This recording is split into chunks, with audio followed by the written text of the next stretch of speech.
Olá, meu nome é Felipe Rocha, sou professor de Sociologia. Esse projeto é um projeto de cunho pessoal. A ideia é fazer resumos de livros, para que eu possa guardar esses resumos e poder estudá-los posteriormente. No entanto, resolvi compartilhar com vocês um pouco do que eu faço, um pouco dessas leituras. Hoje a gente vai ler o resumo, ou na verdade a introdução, de um livro que fala sobre Max Weber. Max Weber, A Gênese do Capitalismo Moderno. O autor é o Gessé de Souza. Falando um pouquinho dele, tá? Vamos lá. Ele é do Rio Grande do Norte, é graduado em Direito pela UNB, fez mestrado, doutorado, pós-doutorado, mais na área de Sociologia, em diferentes instituições, tá? E ele tem 27 livros publicados, tanto em português como em alemão, e atualmente ele é professor da Universidade Federal Fluminense, em Niterói, no Rio de Janeiro. Vamos lá. Sobre a apresentação do livro, O Desencantamento do Mundo. Falando sobre o desencantamento do mundo, é essencial para o Weber, para a gente entender o Weber. O que é isso? O mundo, ele acaba deixando de ser místico, religioso, e acaba se tornando racional, tá? Cada vez mais racional, um racionalismo específico. E esse resumo vai falar um pouco sobre isso, tá? Então, segundo o autor, uma das principais razões que Max Weber é conhecido é pela forma que ele abordou as peculiaridades da matriz cultural do Ocidente.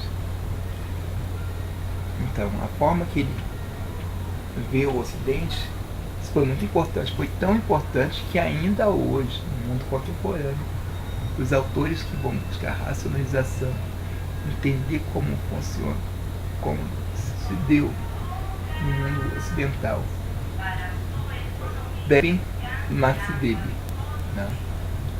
O primeiro ponto que o autor chama a atenção é justamente no conceito sociológico que Max Weber dá à racionalização. Para ele, existe uma singularidade no caso da racionalização ocidental. Racionalismo significa uma forma culturalmente singular, de modo como uma civilização específica, e por conseguinte seus indivíduos pensam, agem em todas as três dimensões. E sobre essas três dimensões ele vai tomar Kant. Em Kant Kant vai falar sobre três dimensões. Uma dimensão objetiva do mundo, que seria uma dimensão objetiva do mundo, quando eu olho para o que eu tenho que fazer, da forma que eu tenho que agir, de forma não tomando em conta o que eu quero, o que eu acho, mas o que eu devo fazer, de forma uma dimensão objetiva do mundo. A gente tem uma segunda dimensão citada por ele, que é a dimensão social. Quando a gente fala de dimensão social, a gente está falando que a gente está no mundo, a gente não é sozinho. Por não ser sozinho, a gente é influenciado pelo mundo já construído, por uma sociedade pré-existente. E essa dimensão também existe em nós, ela está impregnada em nós como indivíduos. E muitas vezes a nossa ação está voltada muitas vezes eu posso dizer que a maioria das vezes nossa ação está voltada a essa especificidade social. Tá? E a terceira dimensão é a dimensão subjetiva. Subjetiva daquilo que está dentro de mim, aquilo que é meu próprio, aquilo que são os meus gostos, minhas preferências. Então essas são as três dimensões que fala o Weber. E a racionalização, tanto em sociedade como dentro do indivíduo, a racionalização do Ocidente, o processo cultural de racionalização do Ocidente acaba influenciando essas três dimensões individuais. É a forma peculiar e não universal em que cada civilização constitui sua matriz cultural. Então, olha só, peculiar, bastante interessante. Cada nação tem cada civilização tem uma forma peculiar de ser racional, permeada pela cultura. O modo como a racionalidade é definida em cada sociedade depende da matriz civilizacional em que a sociedade, em particular, pertence. Não existe uma única forma de se definir a humanidade, pois existem múltiplas culturas. Isso é muito legal no Weber. Ele consegue perceber, ele consegue valorizar esse nuance cultural, tá, no ser humano. Não existe. Ele vai relativizar muito essa ideia de objetividade das ciências, de um espírito da natureza universal que de certa forma comanda os processos sociais.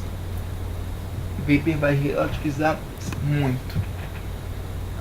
Para Weber, o que define o racionalismo ocidental é a dominação do mundo, enquanto na sociedade hindu, a busca da fuga do mundo. Para a sociedade chinesa tradicional, a acomodação ao mundo. Então ele vai dizer, existem racionalidades diferentes. Quando dominar a natureza, a dominação da natureza, tá? A dominação do mundo, essa é a característica principal da racionalidade ocidental. A hindu já busca uma fuga do mundo, uma fuga desse mundo, enquanto na sociedade tradicional chinesa se buscava, tá, uma acomodação do homem, do indivíduo ao mundo. O racionalismo da dominação do mundo será definido para os ocidentais em uma atitude instrumental. Que atitude instrumental é essa? O que eu falo? O que eu quero dizer quando eu falo uma atitude instrumental? Agir como as coisas fossem um objeto, de uma forma, com um objetivo específico, pensando muito mais no que eu quero, no que eu desejo, nos meus objetivos, do que em outras dimensões, um objetivo específico. E aí a gente tem algumas coisas que ele segue dizendo. A natureza é vista como algo a ser explorado. O homem é visto como um competidor. A dimensão peculiar da racionalidade ocidental será marcada pela lógica instrumental relacionada a meios e fins. Isso aí resume o que eu já disse até aqui. Tá. Weber, de um lado, descreve o racionalismo ocidental como de homens sem coração, em especialistas sem espírito, e de riqueza material contrapondo a pobreza emocional e intelectual. Mas, de outro lado, na dimensão de produção e distribuição material da riqueza, não tem competidor. Então, quer dizer, esse processo não tem competidor. Ele, de um lado, ele vê como revolucionário, tá, esse processo, porque ele gera riqueza, ele é racional, como se diz, ele produz, mas por outro lado, ele é o oposto disso. Tá? Ele gera homens especialistas sem espírito. Muito que ele diz, né, quando ele fala sobre o processo de racionalização, o burocrata é aquela pessoa que age segundo as regras, mesmo sem pensar, mas respeita somente as regras, e isso cria uma certa dificuldade. Também a dimensão do homem com o mundo, esse é o lado negativo desse processo de racionalização do Ocidente descrito. Vamos lá. Existe uma ambiguidade nisso. E essa ambiguidade, que é já citada aqui, de um lado uma visão boa, de um lado uma visão pessimista desse processo de racionalização, também acaba influenciando os autores contemporâneos.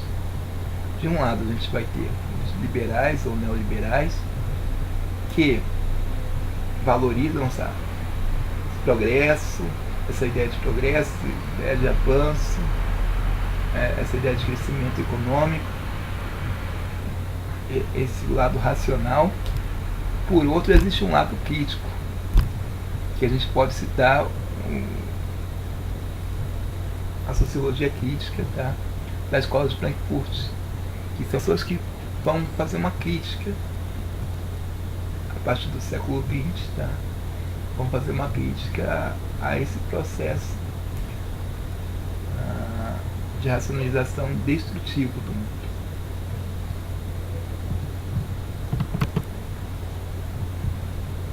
Vamos lá. Sobre a visão contemporânea de Weber. Como Weber construiu sua leitura peculiar do racionalismo ocidental? É comum lembrar do estudo da sociologia da religião.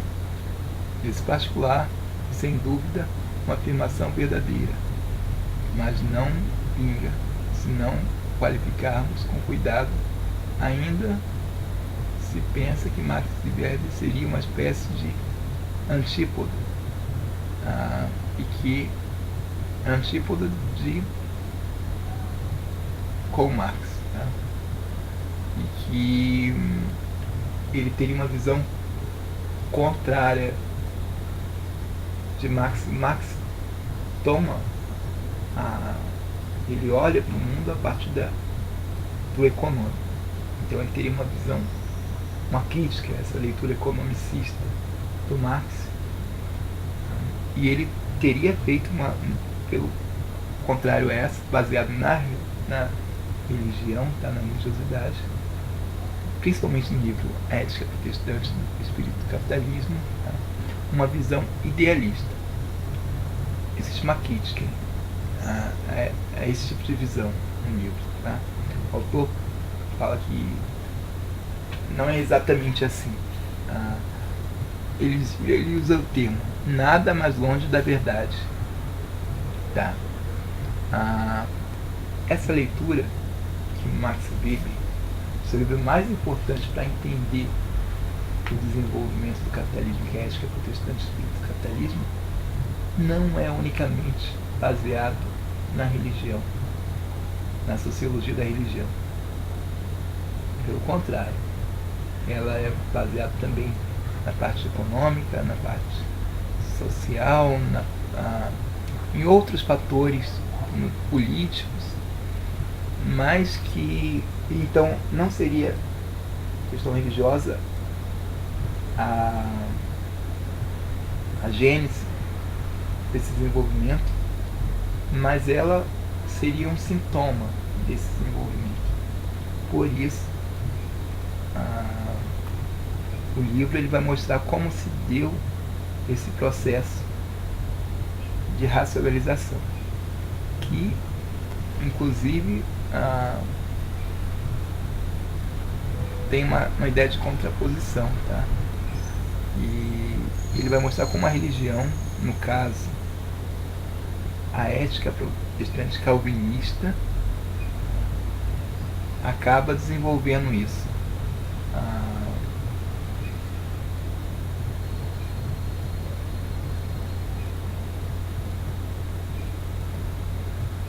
Outra coisa também é que ele vai falar sobre outros fatores que vão no desenvolvimento da racionalização. Vai falar sobre a questão das cidades, da importância da cidade ocidental de sua forma de sociabilidade e organização política, revolucionários, tá? Que essas formas são revolucionárias, e também vai falar sobre a racionalização jurídica, que permite que o Estado capitalista moderno tenha regulação de contratos, que é muito importante para o desenvolvimento tanto dos modos de produção como tecnologia que vão permitir o surgimento do capitalismo e por contrapartida do Estado nacional moderno. Para terminar, o objetivo do livro, ele fala sobre o objetivo do livro, que é um resumo abrangendo as leituras que ele fez sobre Weber, tá? Tanto da questão religiosa, jurídica, política, econômica, que levaram à racionalização do Ocidente, com uma racionalização peculiar, exposta de modo curioso e comparativamente claro para a compreensão do mundo moderno em que hoje vivemos. Então ele diz que expõe isso de forma clara, de forma curiosa, e que isso é importante para entender o mundo que a gente vive hoje. Bem, gente, por hoje é isso e até mais.